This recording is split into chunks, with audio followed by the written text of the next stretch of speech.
And you'd get these rebates instantly from the hardware store or the contractor. So if you went to Lowe's or Home Depot's or wherever you went, right there, when you paid the cash register, you'd get that money. You wouldn't have to mail in a long form, wait for a check to arrive months later. Now, we know this will save families as much as several $100s on their utilities. We know it will make our economy less dependent on fossil fuels, helping to protect the planet for future generations. But I want to emphasize that Homestar will also create business and spur hiring up and down the economy. I was just meeting with a number of business leaders in different segments of this industry. We've got some manufacturers making insulation and windows and other products. We've got folks who are contractors. So stand up, guys, the guys I just met with. See, they're ready to work. They're ready to go.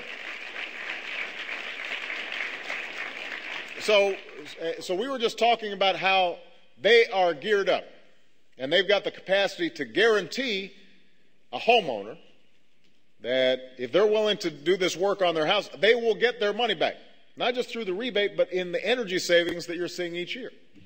So let's say you decide to use this rebate to seal up and insulate your attic because you want to save electricity, but also because you're tired of a drafty house. Think about all the ways in which that will stimulate jobs and growth. Now, if you really knew what you were doing, you might do it yourself, but you're probably going to have somebody come to the house to carry out the installation work because you did the smart thing and you refused to let your husband do it himself.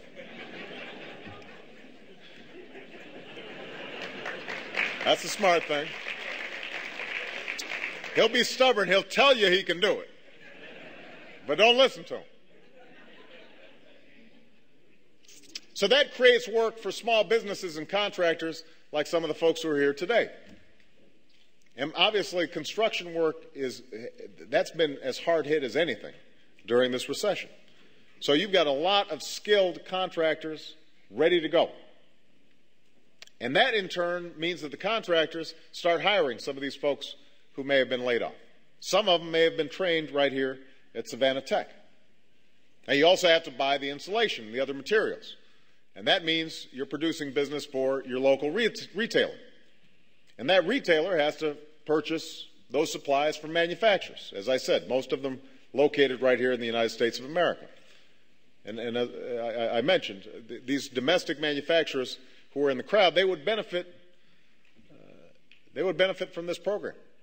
And then there's this huge amount of capacity, excess capacity in construction and related industries to meet any surge of demand that was out there. So the fact is that there's nearly 25% unemployment in the construction industry so far. So construction companies, hardware stores, contractors, manufacturers, they faced a rapid decline in demand in the wake of the mortgage crisis.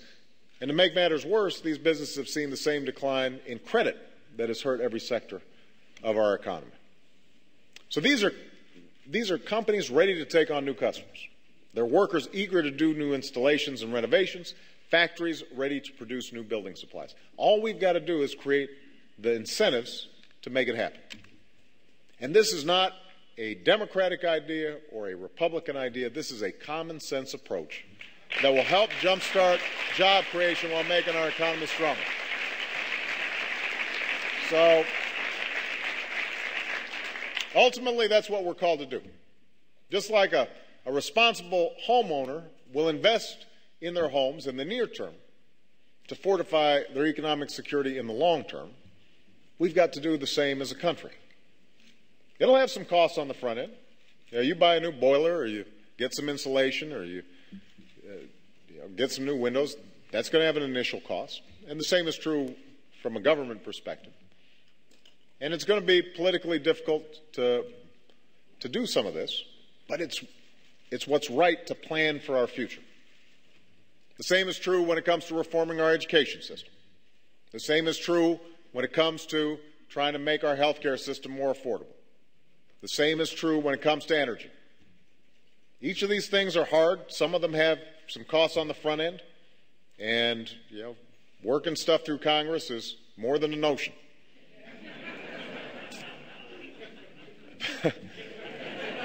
But by taking these steps, we'll help foster the kind of broadly shared growth that will serve us in the years and the decades to come. That's how we'll create the conditions for businesses to expand and hire. That's how we'll truly grow our middle class again. That's how we'll not only rebuild our economy, but we'll rebuild it stronger than it was before this crisis. I am confident that we can do it. Savannah Tech's leading the way.